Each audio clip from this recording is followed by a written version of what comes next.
everybody. Welcome back to another episode of Vancouver Real. My name is Mike Zaremba, and I am your solo host for today. We're doing this one midweek, so Andy wasn't able to join us, but that's okay because, from time to time, we don't mind doing the old solo podcast. It kind of lets us just run the show ourselves sometimes, and, it's kind of fun. So I've done it a few times, and I'm looking forward to this one very much. But before we get to today's show, I got to put a couple things out there. One is Float House. This is where we do our podcast from. It's a street level studio here at 70 West Cordova Street in downtown Vancouver, BC. And floathouse.ca is our website. Float House is a commercial flotation center. And we house float tanks. And they're also known as sensory deprivation tanks or isolation tanks. And we have two locations here in Vancouver, one in Gastown and the other in Kitsilano on West 4th and Cypress. And we have several other franchised locations, one in Victoria, South Surrey, Fort Langley, and Edmonton will be opening in 2 weeks. I'll be heading out to Edmonton to help them with their opening. So if you use the promo code RECOVERY, you'll save 20% off a single float if you want to give it a shot. And one thing I will say, though, is with floating, it's definitely a practice, and doing it more than one time will give you a more accurate portrayal of what this experience is all about. So kind of like meditating, going to the gym, doing a yoga practice, one experience, you're not going to get the whole shebang.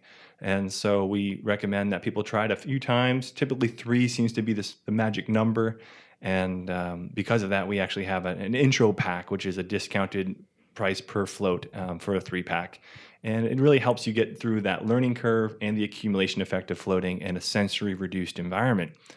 And hopefully our guest today will bring in people who would probably be interested in this experience, because it definitely is another way to elicit an altered state of consciousness by taking away external sensations and those elements of our external reality. It helps us direct our awareness internally, which is what a meditation practice could do as well. However, this is a very unique environment, something that does not exist anywhere else on Earth, and you can use that space to go within and connect with yourself and whatever else you may experience in there. So check it out. Floathouse.ca is our website, and 20% off with the promo code RECOVERY. And I want to give another little announcement and this is very fitting for our guest today. The Spirit Plant Medicine Conference 2016 is happening October 29th and 30th at UBC. This is the 5th year? Sixth year. Yeah. And that's amazing. And Float House has been a part of the conference for, I think this is our 4th year now. And it's a great conference, very unique style of conference as well. And the Spirit Plant Medicine Conference, well, we're going to get into it today, so maybe I'll hold back on what it's all about, actually, because we'll hear it from the founder and the creator, the co-creator of it. So if you use the promo code FLOAT, F-L-O-A-T, you will save $22 off your ticket purchase. Tickets can be found at spiritplantmedicine.com, and that's, again, on the 29th and 30th of October, so definitely get on that. If you're curious about these allies, these entheogens, these psychedelic medicines, or even skeptical, I encourage you to take your education into your own hands, come out to this conference, check it out, converse with the community, listen to the excellent speakers who we're going to find out a lot more about today, and get some more insight and information, because now I think with social media, a lot of this stuff is kind of popping up on people's radar. And we have an amazing established conference here in our city, in Vancouver, that you can go and connect with various people who have been involved with this work for a very long time. So it's an excellent opportunity for anyone in and around the Pacific Northwest and beyond if you are wanting to make a trip out here as well. And lastly, we will make a final plug for Omega Point YouTube channel. Omega Point is produced by one of our partners here at Vancouver Real, Omid. And Omid helps us behind the scenes with some of our editing and getting the audio correct and all that kind of stuff. And he has a really cool YouTube channel called Omega Point. And he makes very creative, challenging sometimes videos, and helps challenge the norm where it's a mashup of different speakers such as Terrence McKenna, Ram Dass, Joe Rogan, Graham Hancock, Alan Watts, and he puts them together to just images that are very moving and powerful and can make you think a little bit, which I think is a good thing. So check out Omega Point on YouTube and also Facebook. And that's all I got for now, because we're going to move right into today's discussion. I'm really happy and honored to have you here with us. I have Stephen Gray, and I'm going to pull up really quick because I wasn't ready. Here we go. Stephen Gray, you're a teacher and a writer on spiritual subjects and sacramental medicines. You've worked extensively with Tibetan Buddhism, the Native American Church, and with entheogenic medicines. You're the author of Returning to Sacred World, a spiritual toolkit for the emerging reality, and you are also a conference and workshop organizer. You actually organize the Spirit Plant Medicine Conference. You're a leader and a speaker, as well as a part-time photographer, a music composer under the artist name Keary, Keary, and you live here in Vancouver, which is incredible for us. And you're also editing and co-authoring a new book that's coming out in January of 2017 that is entitled Cannabis and Spirituality. And cannabisandspirituality.com is the website for that. But first and foremost, Stephen, welcome to Vancouver Real. Thanks, Mike. Awesome. Appreciate you coming down here and having this conversation because, like I was saying in the intro there, we've been a part of the Spirit Plant Medicine Conference for this will be our fourth year coming in, and we usually purchase a table and try to get exposure to that community of what we do here, and we definitely see the overlapping of what it's all about and how sensory deprivation and those experiences in the float tank complement very well with spirit plant medicine use, entheogen experiences, and things of that nature. So formally, thank you for putting this conference on. And I'd like to start maybe with how you decided to come and start this conference and what was kind of the inspiration behind the Spirit Plant Medicine Conference from the get-go. Sure. Well, actually, first I need to make a bit of a correction on that. I wasn't the founder, and I came in, and I'm not the only organizer. I'm not the organizer. I'm the co-organizer. Gotcha. My focus is sort of, for the most part, it's on finding the presenters, and the larger picture of that is more like just the vision for the whole thing. But I tend to stay away from a lot of the technical things and let other people do that. That's right. It's not my forte. So what happened was, after I wrote the first book that you mentioned, Returning to Sacred World, I contacted Andrew Resmer about doing an interview on his radio show on Co-op Radio, which, by the way, just for a little plug for that, it's every Wednesday at 6 p.m. on Co-op Radio live, and then it's podcast on consciouslivingradio.org, and we're going to be interviewing, I think, 3 probably of the presenters coming this year in the final few weeks prior to the conference. Perfect. Robin Griggs Lawrence, for sure. Probably Martin A. Lee, and probably Tom Hatzis. So anyway, what happened was I did an interview with, or Andrew interviewed me on his radio show, and so we got to know each other, and I kind of consulted on the first year. They would ask me for some suggestions here and there. And then the person who was doing more or less the role that I'm doing now couldn't be involved for the second year. So Andrew asked me to do that. So from the second year till now, I've had this role. Okay. Yeah. So, but I can still answer that question, actually, more or less, which is something like this. These, whatever you want to call them, sacramental plant medicines and substances, have immense potential. Obviously, those of us that are familiar with them know that. That potential is that there's something about them, the way that they work in the human body, that in the right circumstances, and that's really important. We talk about set and setting a lot. In the right circumstances, the right mindset that you bring to it, in the right kind of container, they have immense potential to function as truth serums and open us up to what I would say is unconditioned reality, beyond the stories that we tell ourselves and other people about what's true and what's not true and so on. they're not exactly shortcuts to enlightenment, in the sense that the work still has to be done. We still have to unpeel the onion. Terence McKenna used to do an address once a year, which he called "The State of the Onion," on that theme. How are things unpeeling at the collective and individual level, right? Cool. And that can be painful work at times. Sometimes people say their best ayahuasca experiences are the ones that were just absolutely fucking horrendous, right? But we do know from our own personal experiences and from all the literature and research and people we've talked to and so on, that when these plants and substances are used effectively, they have this immense potential. And I want to put it in a larger perspective too. It's not just like my healing, or one's individual healing. The larger picture is, in fact, I should tell this little anecdote. Please. As you mentioned, I used to be involved with, I say used to, I haven't been for a couple of years. I used to go to the Native American Church peyote prayer ceremonies down in Washington State mostly. And one of the elders there, a woman named Nancy Littlefish, a very wise person, very intelligent person, and I called her up one time when I was about to write a mission statement for the conference a few years ago. And I said, Nancy, if it were you, what would you want people to know about why we're doing a conference like this? And she said, it's not about the medicines. At least that's not the core issue. The core issue is humanity reconnecting to who we are and what our true unconditional or unconditioned relationship is to plant, planet, and spirit, right? Yeah.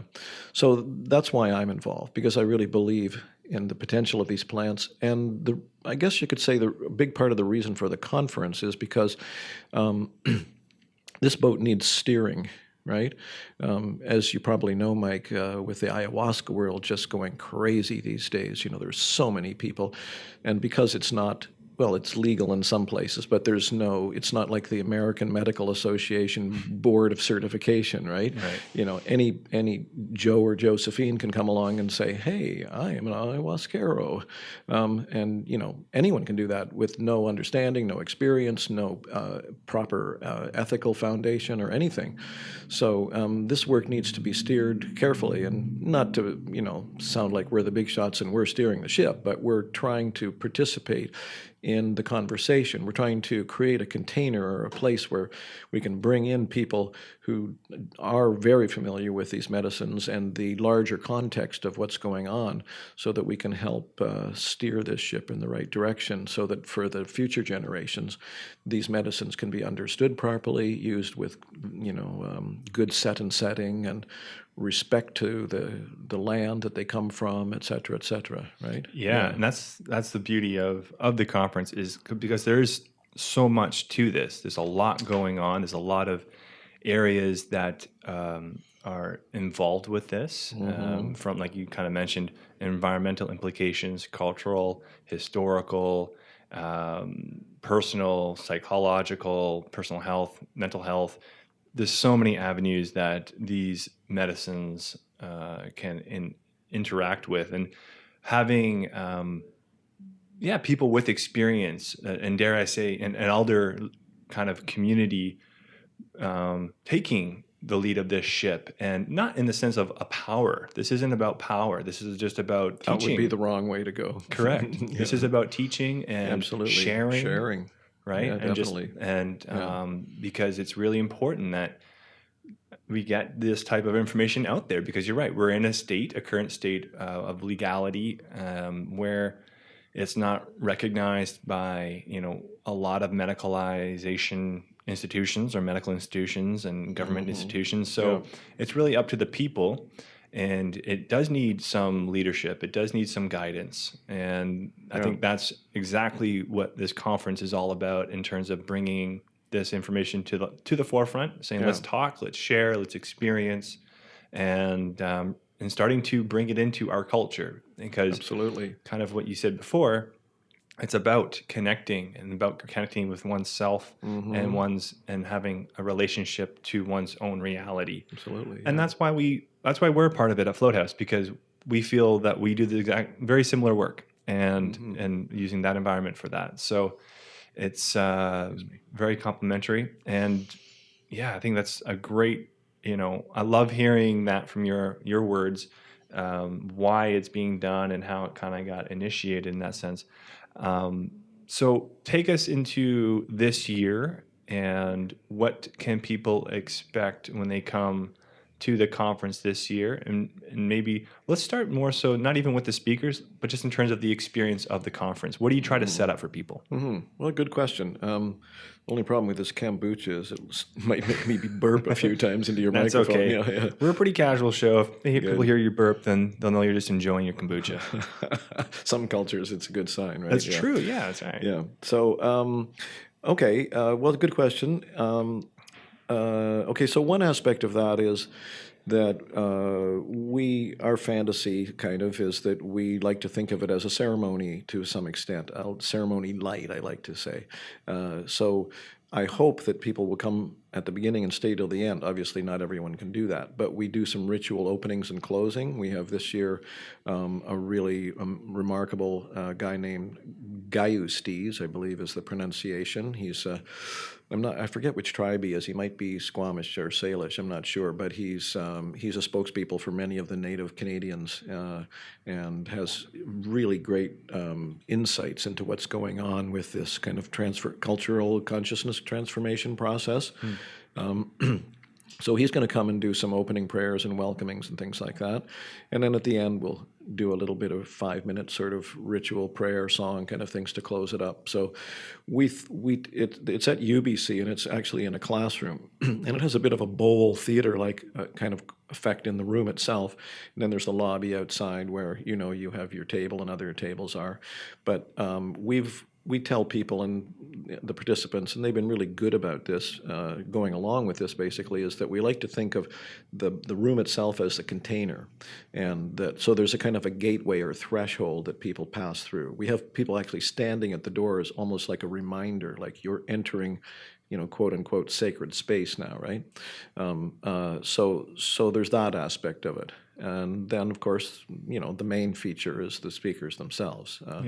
There's a few other little things. There's on Sunday evening, we're hoping that, we don't know how many of the presenters will show, but we're having a little dinner at an off-site location, like a fundraising dinner where people pay some extra money. I think it's $88. They can come to this dinner, they get fed, and they get to, if they want to, hang out with the presenters and so on.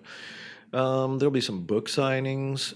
There's lunch and dinners lunch Saturday and Sunday, and we're going into the evening on Saturday. So there'll be dinner served by Eternal Abundance, raw and cooked vegan food. Cool. So if you want meat, you have to go elsewhere. Yeah. Some other fun little things this year. Breege Farrelly, who's among other things a yoga teacher, will do some little sort of quasi-yoga stand-up, loosening up things for 2 or 3 minutes occasionally between speakers. We have a woman who's healed herself from depression with microdosing psilocybin mushrooms, and she doesn't think of herself as an expert. It's just her own personal experience. So I invited her to lead a discussion group, which will happen during one of the lunch breaks. Cool. What else? There'll be probably Donnie Blakey, who's has been part of the conference on some level right from the get-go. Will probably, he's a Native American Church peyote prayer ceremony roadman, like ceremony leader, and he will probably sing some of those songs during one of the lunch breaks if that works out. Cool. Another thing that's new this year, different, is on the Saturday evening, Bruce Damer. I don't know if you remember Bruce from last year. Oh, yeah. You can't forget Bruce. Bruce is amazing. Yeah. He's just fucking brilliant, if I may say so. And a lovely fellow as well. So he's doing a talk on Sunday, but also he and his partner, Galen, who was also here last year and did tell a story. They're doing something different this year on the Saturday evening.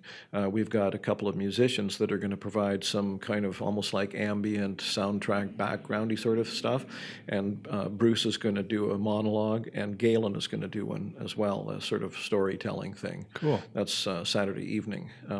And we've also built in a little time after that. We're hoping people will stick around and hang out. So in terms of your question about what can people expect, one of the first things I say on Saturday morning joining us, please, no matter how shy you are and how few people you know here, put yourself out.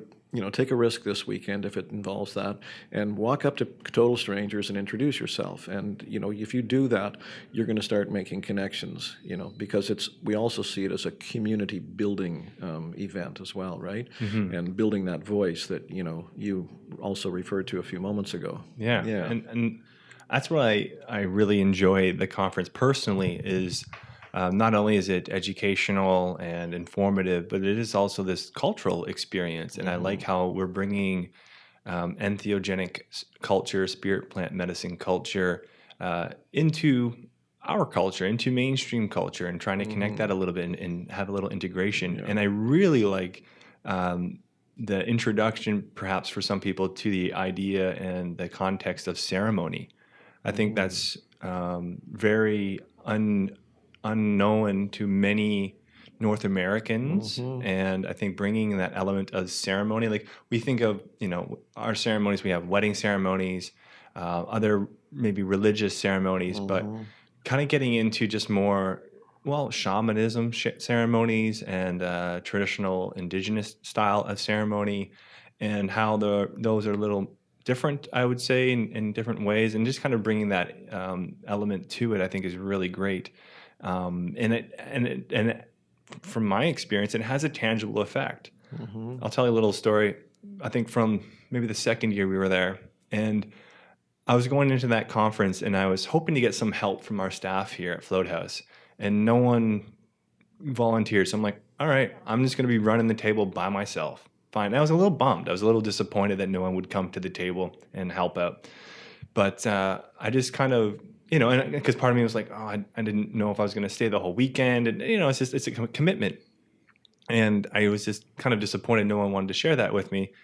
But by the end of it, like I kind of just let myself surrender to the conference, to the ceremony of it, and just like, I'm not going to have any resistance here and like have that kind of energy with me. And by the end of it, I stayed right to the end. And we did I think that year we did a nice kind of circle of holding hands, and at the very end to close it out. And it felt similar to a medicine ceremony that I've been a part of. I felt very connected with the people there and myself, and it just felt great. And I left that whole weekend with more energy than what I came in with. Good. For sure. So just a little story for myself. So it's a very enriching experience aside from the speakers, but maybe we'll jump into them. Sure. Who do we have this year, and what are some of the topics that they'll be discussing and talking about? Well, I don't remember all the topics of all the people, but it's a relatively small group this year. It might even be our smallest. There's 12 or 13 main presenters. Kathleen Harrison, who some people may know, you probably do, that she was married to Terence McKenna for 15 years or so. So she's been at the center of the maelstrom of the psychedelic movement since God knows when, the 60s, I guess, Right, yeah. But she's, to me, Kathleen is an example of that the medicines work, because she's a very wise person. She's a very grounded person, and very compassionate person.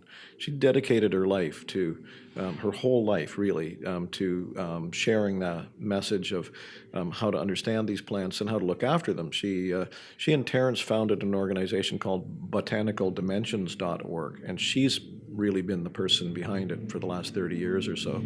And it's still going, it's still very active, and its mission is to protect and propagate the understanding, the lore, and the medicines themselves, primarily in the semi-tropical and tropical regions of the world. And she's a teacher and leads field work and all that kind of stuff. And she's actually contributing to my book, Cannabis and Spirituality, as well. Excellent. Yeah. Cool. Very cool. And she's just a lovely soul. Yeah. She's spoken at the conference twice before, or 2 different years. And I remember very well the way that people felt about her. She just has this kind of almost like she's made out of an aura or something. You know, people's hearts go out to her. She's grounded, she's humble, and she's really knowledgeable, and she's authentic. She's an authentic presence, right? Yeah. So she's great. This next guy is new to me. I never heard of him until about 6 months ago, but he's actually well known to some people.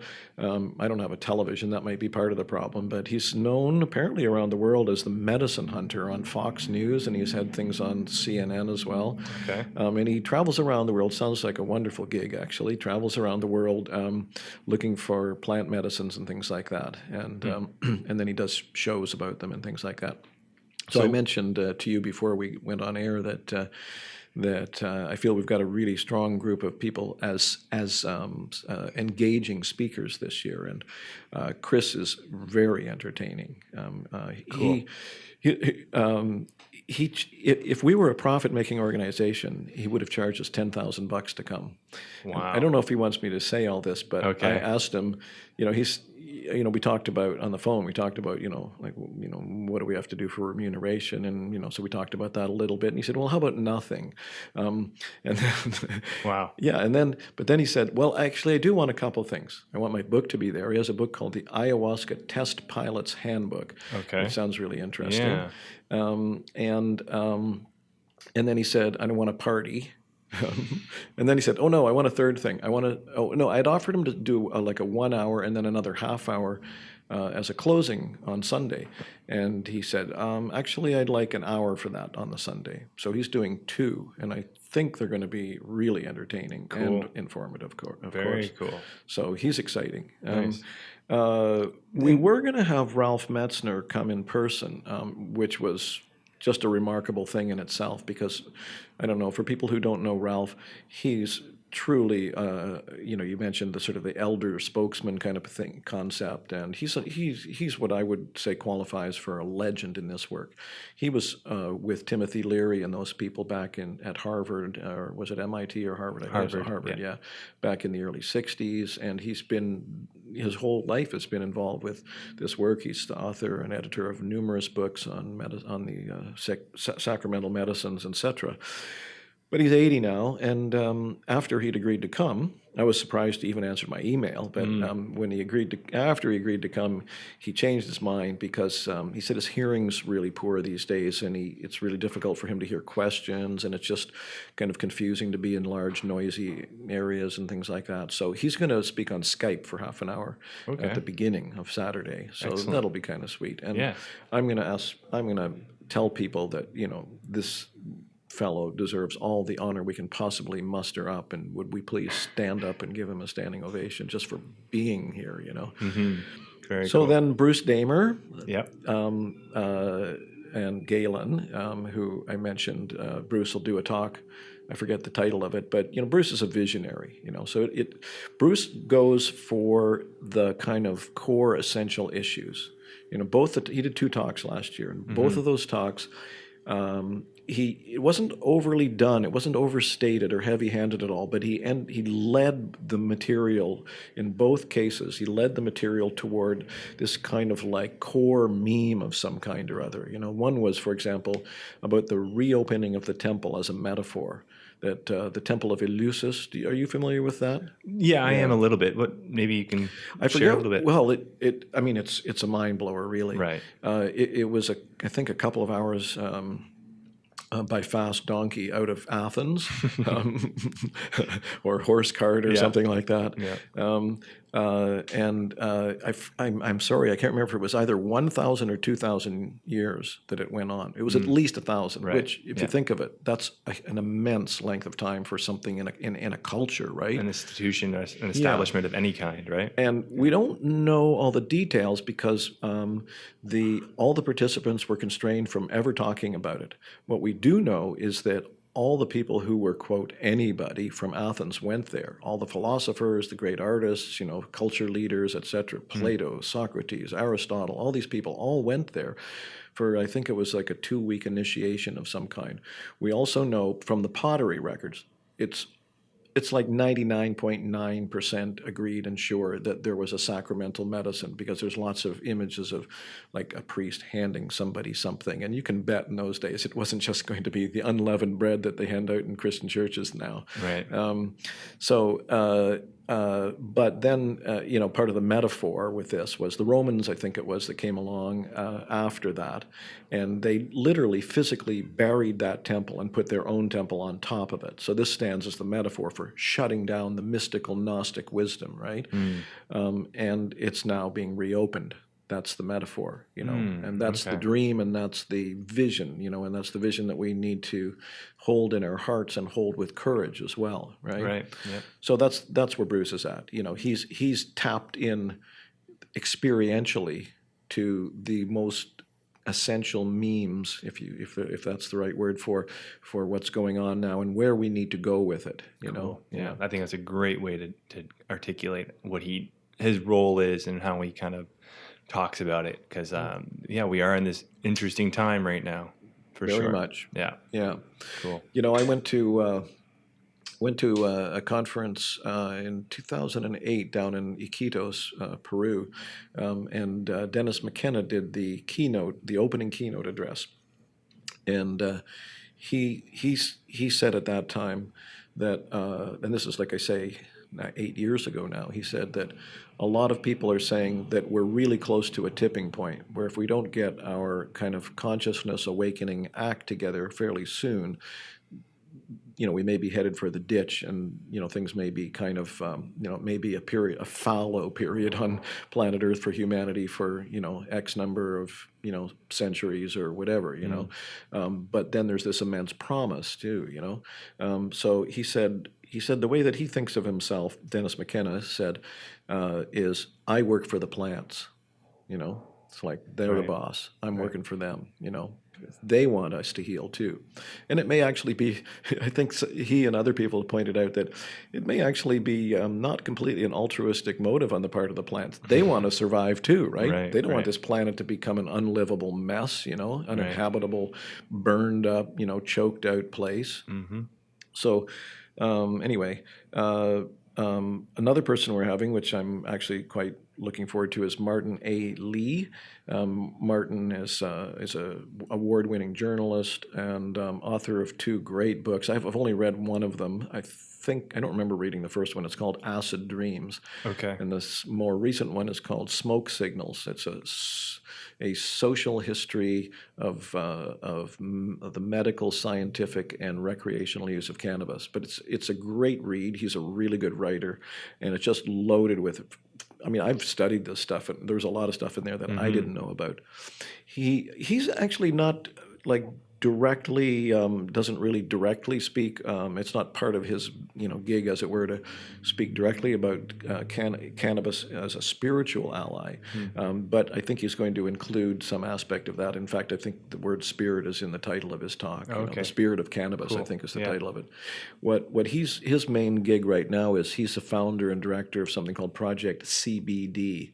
And they're doing a fantastic job educating people about the medicinal benefits of these primarily CBD-rich strains of cannabis. But he's just a font of knowledge. Very cool. He was up here recently for the Cannabis Hemp Conference, and he did a little talk on the Monday night afterwards, which I went to, and he talked just without notes for like an hour and a half, and he probably could have gone for 5 hours. And he just has so much information. Plus, he's a really sweet guy too. Cool, very cool. And some other unusual ones for this year too, actually, that aren't, again, really directly anyway, speaking about these plants as spiritual allies. So one of them is Erica Woldman, Dr. Erica Woldman, university professor. I think it's Colorado University, or one of the campuses of Colorado University. But she's in California now, I think. Anyway, whatever. You can look her up, her bio up on the conference. What's her name website. Again? Erica Woldman, Woldmann. Cool. Anyway, her focus and area of expertise is, she's just really tuned into plants altogether. Plants for food, plants for medicine, plants for healing, plants for spiritual awakening. And she does things like leads edible and medicinal plant walks around Los Angeles, and they always sell out immediately. And in fact, don't take this and run with it, folks, but she's doing one on the day before the conference here, and we put it on our website as a post on Facebook. I mean, as an event, and within 24 hours, she'd had so many emails that she had to shut it down.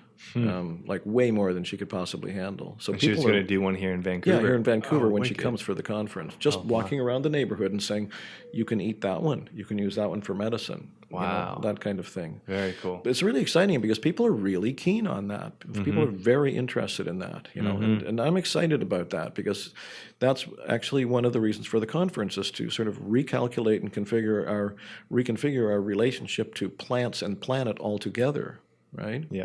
Yeah. So, and then we have the ever reliable Mark Hayden coming again this year. He's awesome. He's been a Vancouver Real guest 2 times as well. So yeah, he's an excellent, maybe you guys have heard of him or not, but you can check out the past episodes with Mark. But I'll let you speak to what Mark's all about. Yeah, I don't remember right now what he's actually talking about this year, but it's always something relevant, and it's on the website. I think under his bio, I think there may be some reference to it. There's a title on there. I'm sorry, I don't have it in front of me, but it's always about. I think he's always trying to tie threads to go together and show where we're going with this work in general. He's a great advocate for the sort of medical, scientific, and legal recognition of all the entheogens, all of them, even the ones he doesn't really like. He's not actually much of he doesn't really like cannabis. Sorry, Mark. Yeah, but that hasn't stopped him from being an enthusiastic advocate on behalf of cannabis, and he's also the chairman of MAPS Canada. That's right. MAPS, for people who aren't familiar with it, stands for Multidisciplinary Association for Psychedelic Studies, and is doing really important work trying to, you spoke earlier, Mike, about, how we bring these medicines into being understood and sort of destigmatized in the culture, larger culture, and that's what MAPS is trying to do. They're trying to get medicines, the sacramental medicines of one kind or another, legitimized for research and for medical use and like that. MAPS is our culture in general, especially in North America, really idolizes science, right? And so doing peer-reviewed scientific research and following those methodologies is what people will have difficulty refuting that kind of stuff for sure. And that's what MAPS has been plugging away for since, I think, 1986 or something like that. It's been Rick Doblin's life mission, and I really honor him for that. For what it's worth, not everybody agrees with their approach. There's another kind of vision or school of thought afoot, which is that ignore all that, in fact, a Native American church elder, another one, actually the husband of Nancy Littlefish that I mentioned earlier, really amazing guy, passed away about 4 years ago, but he led a lot of those ceremonies that I used to participate in. And he said that he and others had a vision that iboga, peyote, and ayahuasca in particular we're going to have a huge role in the years to come. We'll talk about why he only mentioned those 3, but we don't have to right now. In any case, what he said was, and this is not to be taken in, I think, some sort of literal time-oriented way of thinking about it, but he said that the vision is that there may come a time when the status quo of the trajectory of this culture, the sort of energy of the kind of mindset of the culture, of the dominant, kind of mindset on the planet, that's running business and government and all that kind of thing, is crumbling. And there could come a time, according to this vision, where it's fallen apart enough that the vision for a radically different way of being on this planet can arise and be understood, Who was it that, oh God, I can't remember who it was. Somebody recently was talking about, I wish I could remember who it was, but in any case, the point is that somebody well-known was talking about how no, never mind. Can't think who it is. Anyway, he was talking about, it was Noam Chomsky of all people, Okay. on Alternet online. He was talking about how Indigenous people all over the world are actually getting their act together in terms of like rekindling of the threads that have just been barely hanging on of their traditional understanding of their connectedness to the planet. That I mentioned earlier. That's what Nancy Littlefish said was like why we're doing this all together, right? And they're gaining confidence in that vision. And they're sort of looking out at this big madcap race toward whatever we're doing out here and going, whoa, there's another way here, and so that vision is that as the space is created by, the dissolution of the solidity of this current dominating mindset, there will be cracks through which that vision can arise, and things may change fairly quickly at that point in a good way. Right. Yeah. So, and I guess kind of going back there, because you mentioned that not everyone is kind of supportive of the methodology that MAPS is taking towards bringing this in. The general approach, yeah. Right, because it's kind of like, well, it's the approach that has gotten this culture, the industrialized society, to where it is today, right? And I can see that side for sure, but maybe if there's a way, MAPS is kind of doing it from the inside, where I guess that other movement would be kind of from the outside, like almost like here, like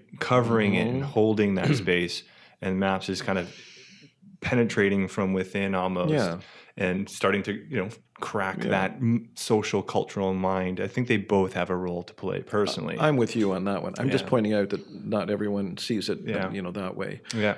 Some people feel it's, well, what popped into my mind was a song or a line from a Leonard Cohen song that called "First We Take Manhattan." There's a line in there: "They sentenced me to 20 years of boredom for trying to change the system from within." Yeah. So yeah, it's like, how much do you bend your vision? It's a political, diplomatic way to go about things, right? But I'm, as I said at the outset, I'm in great support of what they're doing, and as you said, and I agree completely, it's another avenue. Right. Yeah. And I was at the Float conference a couple weeks ago, and Rick was one of the speakers there. And so I got to just plunk down next to him during the dinner party and just talk his ear off, or more listen. That's Rick Doblin, by the way. Yeah. And one of the things that I've heard him say on a different podcast as well that I really was drawn to was actually him speaking of that from his perspective of how the medicalization of entheogenic medicines, psychedelic medicine, will come into create a normalization and acceptance, and then ultimately it could lead to what he believes will happen. What will lead to is a society and a culture that's based out of fundamentalism, which is what we have now, into a culture of mysticism, which is, I think, what the indigenous populations definitely live by, and that's what their threads are reconnecting with.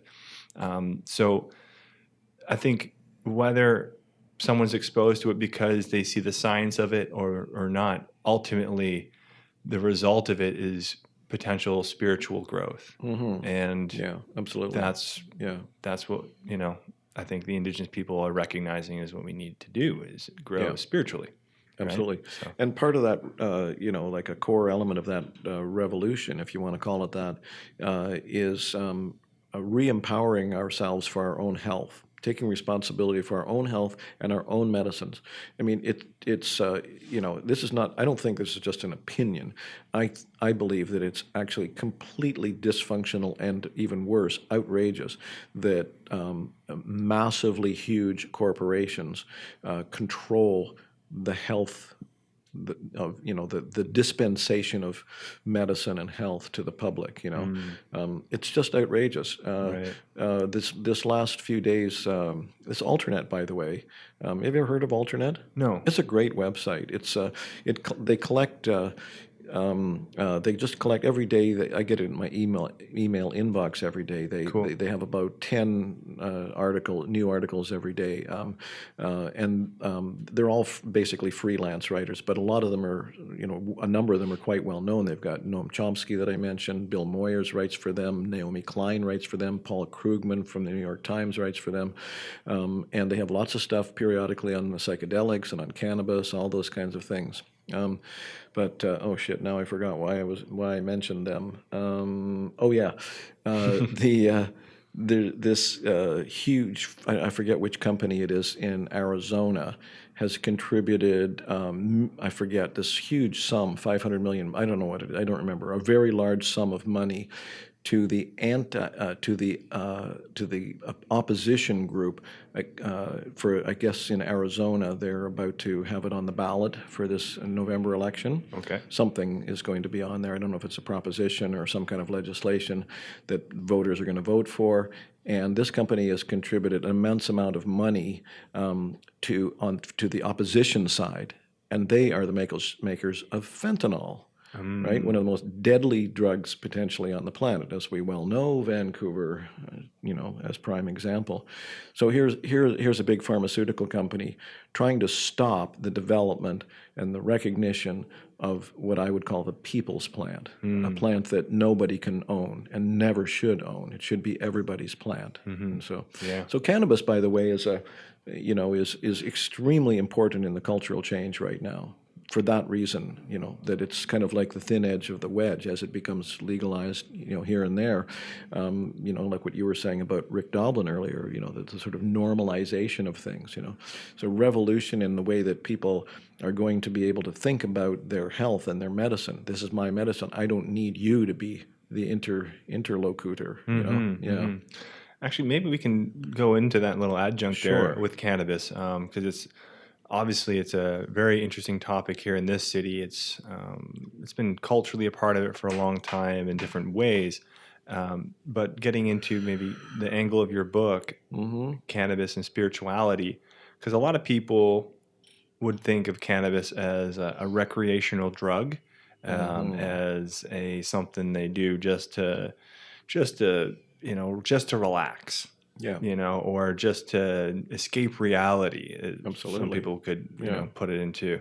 But obviously, the new medicalization and the medical benefits that have been, highly touted now for cannabis are becoming more known. But I really let's take this to that next level, cannabis and spirituality. Can you kind of dive into that and what this book is about, and what do you mean by that? Sure. Well, I could talk about that for a long time, actually. Yeah, so stop me in time to get home before dark on my bicycle tonight. Will do. Okay, so let's put it I'd like to put it in terms of a story, a little bit of a story. Sure. For some reason, I think it's intuition, or maybe it's even the spirits. I don't want to make big claims about that, but having a whispering voice in the ear, that I wasn't consciously aware of was coming from anywhere other than my own brain. But for some reason, several years ago, perhaps 5-6 years ago, I started having the notion that cannabis as a spiritual ally was not getting a voice, wasn't getting heard. And I started wondering if I maybe could do a book about that in some way. But I didn't really think that I knew enough to write a whole book on it myself. I didn't want to set myself up as, the great authority or something, right? So I was just it was sort of sitting there. And then I mentioned Kathleen Harrison. Last time she was here, 4 years ago in 2012, she and I did a little spent the day together the day after the conference. She wanted to see what mushrooms were growing in the area, so we walked around out by UBC and all that, and then we ended up at Banyan Books, and we were chatting. So we sat in the car and just having a chat in the rain, and I happened to mention this idea. Said I didn't know whether I would go anywhere with it or not, and she said, "Well, I think that would be a really important book, and if you write it, I'll contribute to it." Excellent. And that was the turning point for me. It's like, oh, okay, so now I'm going to do a book where I'm basically the editor. I'll contribute some of the more practical issue chapters to it, and then I'll collect some contributors toward it. So the purpose is, as I said, because the plant actually has been used as a spiritual tool or ally we know on record, at least back to the Neolithic age, they found seeds and things like that in the graves of shamans from the Neolithic era. That's roughly 7,500 years ago. We know that much, but I think it's probably, almost common sense that from the dawn of civilization, people would have discovered what this plant was capable of, I mean, even if they accidentally put some in the fire and, inhaled it and went, whoa, they would have found out that. But we do know for a fact also that, so for example, in China, which has been keeping records for 10,000 years or so, that it was used widely, cannabis was used for just about everything you could think of, and throughout Asia, India, Southeast Asia, all those areas, cannabis has a long history of use. The sadhus of India, some streams of them anyway have used it for, God knows how long. It's been used in Africa shamanically, for healing, et cetera, and Europe. In fact, one of those sort of Neolithic era, maybe not Neolithic, but somewhere like 2000 before Christ, somewhere in that 1000 to 2000 range, they found, evidence of it in graves and things like that as well. So it's old, and it's been our friend and ally for a long time, all through the Middle East, the Sufis.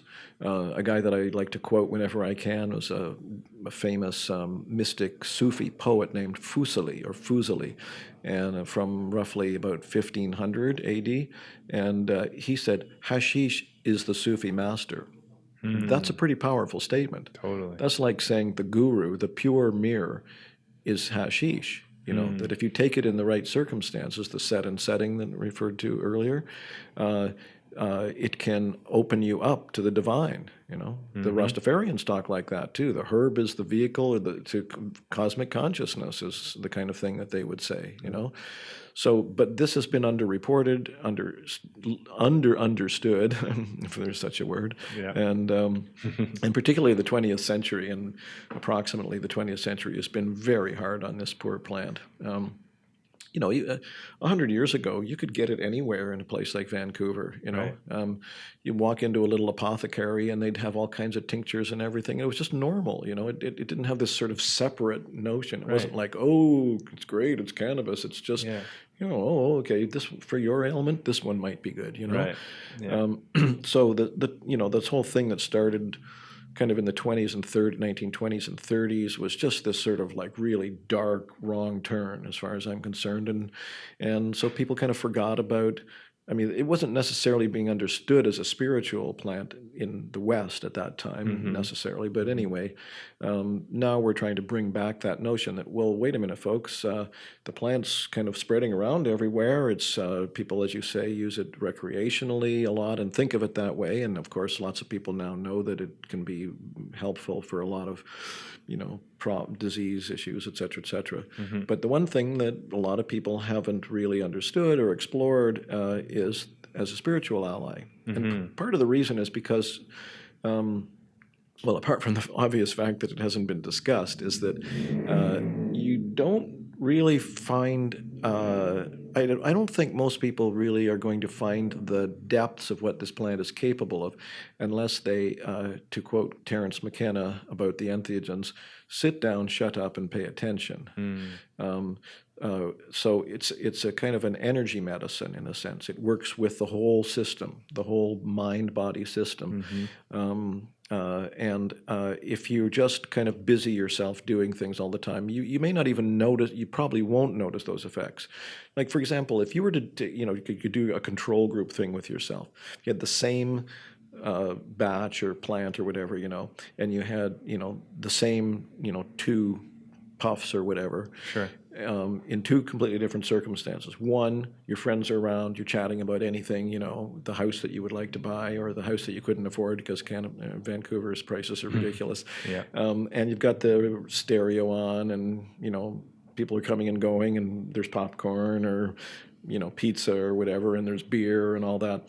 You do that, and then you take that same exact plant, same exact dosage, and you sit alone and you don't think about anything, and you turn off the stereo, and you turn off your phone, or you don't answer it or whatever, and you just sit there and try to meditate with it, you're going to go, holy shit, this is way stronger than the one that I did last week. It's the Right. same damn plant, same dosage, right? Right. So what cannabis can do in the right circumstances is it can actually open up the whole system, spiritually, mentally, physically, right?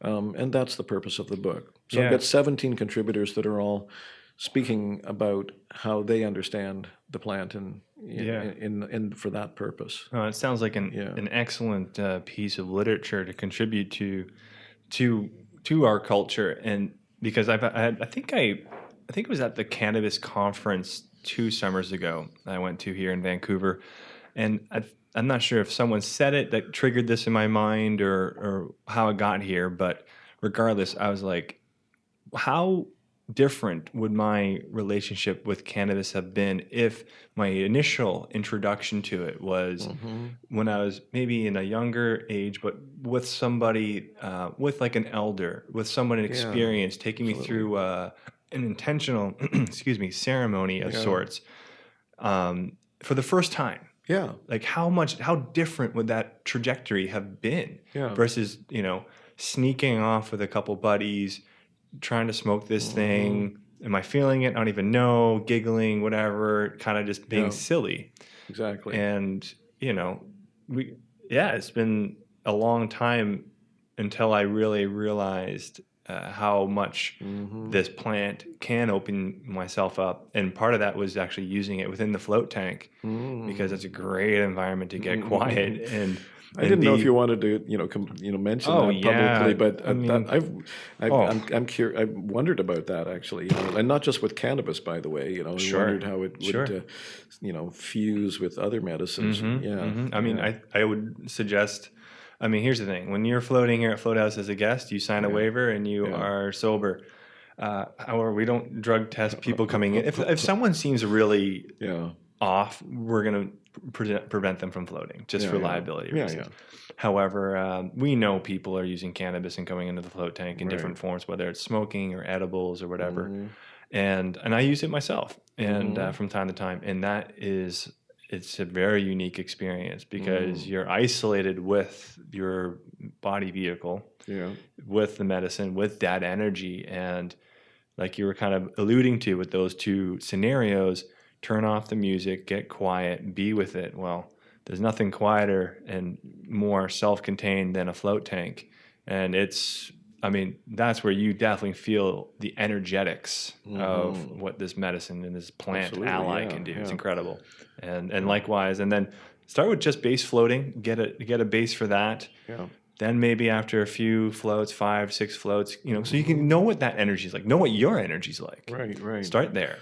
Then you might want to try with cannabis. Yeah. Get, experience that, go back and forth. I wouldn't say do every float on cannabis. No. I think mixing it up all the time. You don't want to just rely on something. Yeah. And then once you get really experienced in the float tank, then perhaps you'd want to take it to another level with, say, mushrooms or LSD. Again, you're not hearing this from me, folks. This is not Float House talking, but no. But people, people are obviously curious. Yeah. And speaking of cannabis in that regard, I'd like to say that cannabis. I think of cannabis as a bodhisattva in a sense. If people know what a bodhisattva is, the bodhisattva is Buddhist notion of the person who dedicates their life to compassionate benefit of other people. Right. I see cannabis that way. It will help.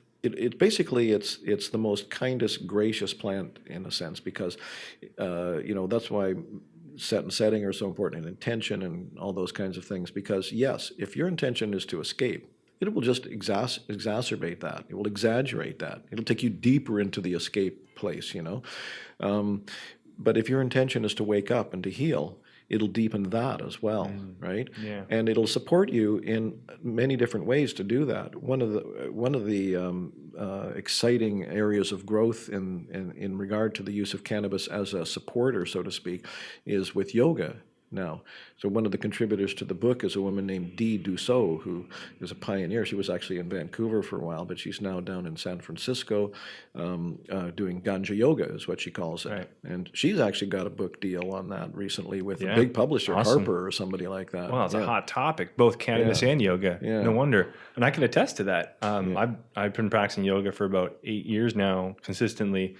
And I don't do it as much anymore, but I had a phase there where I was definitely inviting cannabis into my practice. And what an experience. Have you ever tried it? More or less. Yeah, like your own version of yoga. But I don't really, I actually learned and did yoga back, 40 years ago, but I just sort of, I don't really do that exactly anymore. But the point I want to make there before, in case we get away from it, is that cannabis is the entheogens in general are often referred to as non-specific or unspecific amplifiers. And cannabis is that too. So it will amplify or enhance whatever your intention is. So, and that's why I called it a bodhisattva, because it will support and deepen and empower. It'll deepen your yoga practice. It'll deepen your It can, not will, but can deepen your meditation practice. Your connection to a whole bunch of different things. Some people like to write. With cannabis, because they just get into a zone, It's different for everybody and depends on dosage is important too. The singer-songwriter Neil Young wrote a goodly number of his songs stoned, perhaps most of them, I'm not sure.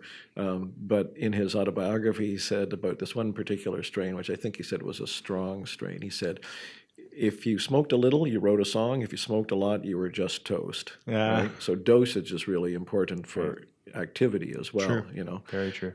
But if you're just going for sort of inner silence, as it were, which I like to quote Rumi. The poet Rumi. Yeah, I like to quote Rumi on this. He wrote a lot about silence, and he's got quotes like "Silence is the language of God. All else is poor translation." Or let silence take you to the core of life, or don't let something, I'm not sure I got the exact words on this one, don't let your thoughts cover over the moon of your heart. Let go of thinking, stuff like that. So it's and this is core Buddhist teaching too, right? So when you can release the thinking mind, which is, again, from a sort of Buddhist and other perspectives, understanding is the way that we kind of keep ourselves in the cocoon by the sort of overlap of constant mental busyness, And so if we can allow some space in that and some gap, then we can open up to a wider, more unconditioned reality. So if you can do the cannabis because of this opening potential, this chemical function that it has in the body, biochemical function, can deepen that. It's not necessarily easy to do that. I mean, just even to sit down and meditate is one of the hardest things you can do, because the ego, the mind, the busy mind is just so insistent all the time, right? Yeah. Well, and it's hard, but it's also, we're just not used to it. No. It's as hard as you want to make it. Yeah. I mean, but it does take practice. There's a skill thing involved, and the conditioning. Yeah. It's like anything worth doing, whether it's an instrument or exercise. You gotta work at it a little bit. And that's one of the themes. Another contributor to the book is Joan Bellow. Okay. She's got a book called The Benefits of Marijuana, which is a lovely book, and she's really articulate about this. And she says, it's actually not about the high, really. Yes, you could have some very deep, powerful experiences, but 3 hours later, it's over. So how does it change your life? That's what really matters, It's one thing to have an experience, the same with any of those entheogens, but unless they change you, unless you're changed and it changes the trajectory of your mindset, that's not really of much value. So what she says is that it's not really about that temporary high. It's about when you do experience cannabis, recognizing that there's another way to be in this world, which is slower, more relaxed, letting your heart open more. And then that becomes a kind of a training with more or less regular use. I wouldn't personally say daily, except for special circumstances, but more or less continued use over years anyway. That becomes a rehabituation to a different kind of a mode, right?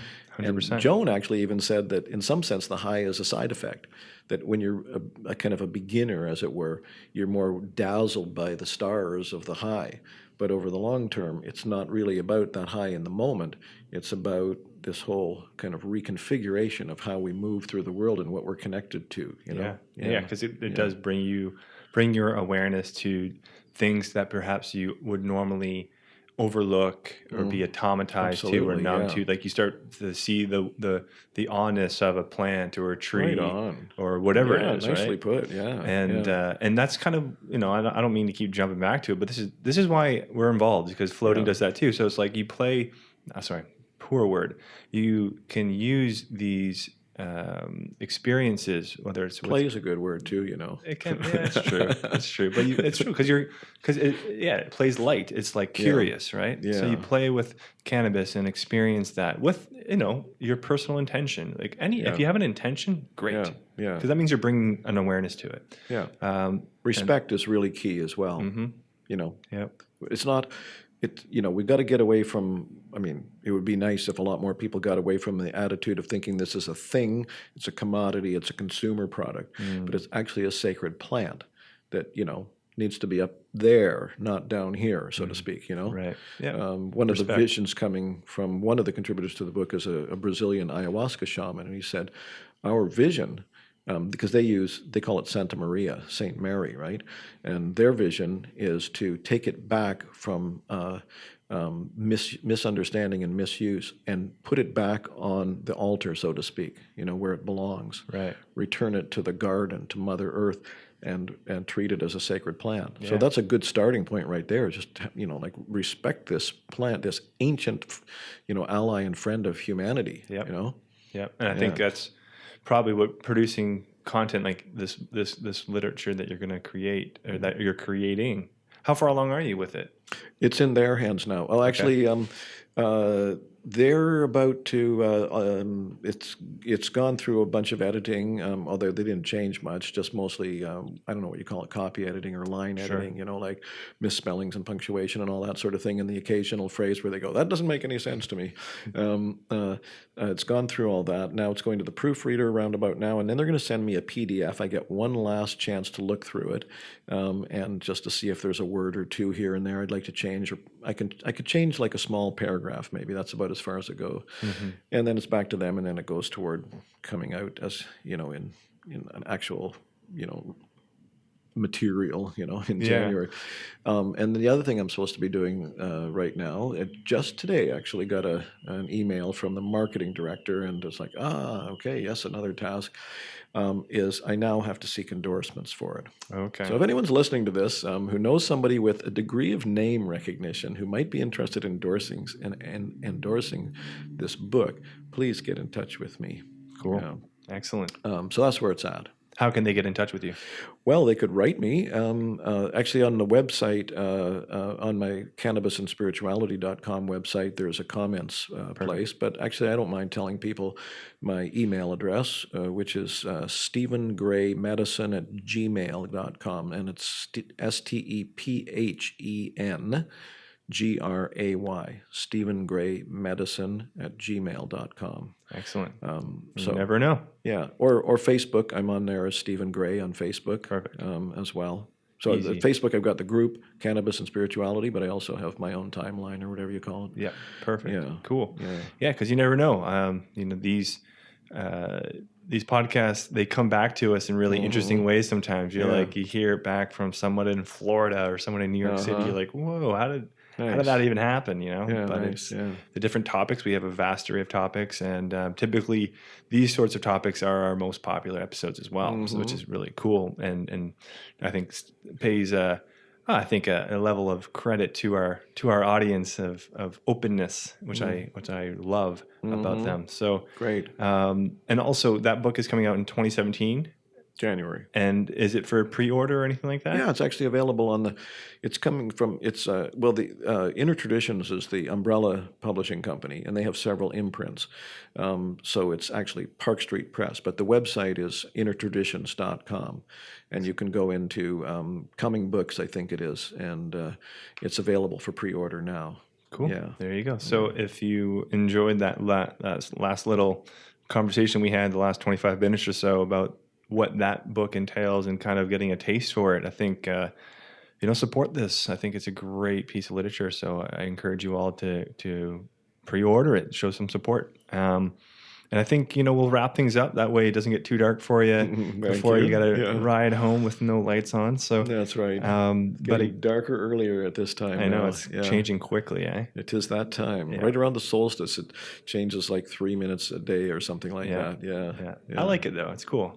I think I like seeing that change. I think, when you start to seeing those changes inevitable, it's happening all the time. So when you actually start to see it in the cosmos like that, I like it. I think it's kind of interesting. That's interesting. So maybe a good way to wrap up then is to take that notion and turn it back into a metaphor for the planet, because what's probably happening right now, as I mentioned earlier, is that there's a crumbling of the old ways, and it makes things really, really intense, and it's probably the reason that Donald Trump is doing so well, for example, because there's basically, to put it kind of crudely, there's two things you can do right now.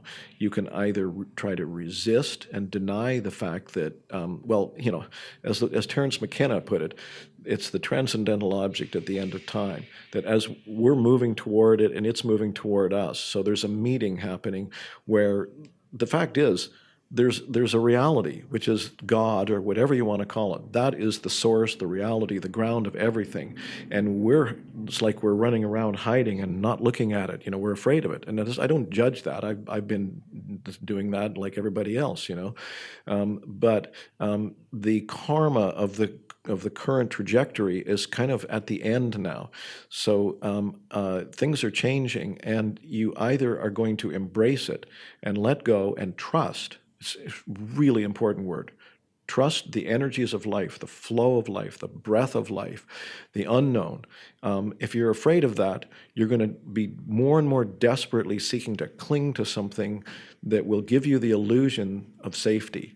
And that's becoming harder and harder to do. And that's why things are getting crazier in that realm. Like Trump, that he's full of shit and he doesn't know what he's talking about. And he's saying these all fear-based things. And half of America, half of the people who are polled, are saying, I'll vote for him. It's insane. It truly, literally, And again, I'm not saying this judgmentally or from my high horse. I'm just observing it as what's going on. And that's essentially what the indigenous prophecies and all this stuff is about too. It's like, the course of that karma has run its course. And either we wake up, relax, open up to reality. It's not like we have to make it up. It's there already, right? Or we're going to be running away from it. And the more people run away from it, the more horrors are going to, show up in this planet. And the more people open up to it, the more we have the capability of accessing the true promise of life on this planet. Very well said. And if people are listening to this, I was just nodding my head nonstop through that whole conclusion there. So, well, Stephen, thank you very much for coming on. It's been a pleasure. It's been an honor. And, hopefully we can do it again. I think there's a lot more here to talk about. Anytime. So, cool. Spiritplantmedicine.com. Use the promo code FLOAT and you will save $22 off of your ticket purchase. Come on out. Come check it out. Let's come and meet in person. Let's connect as a community. And cannabisandspirituality.com for that book and those resources there. I think I saw some essays on there as well. So different content to check out.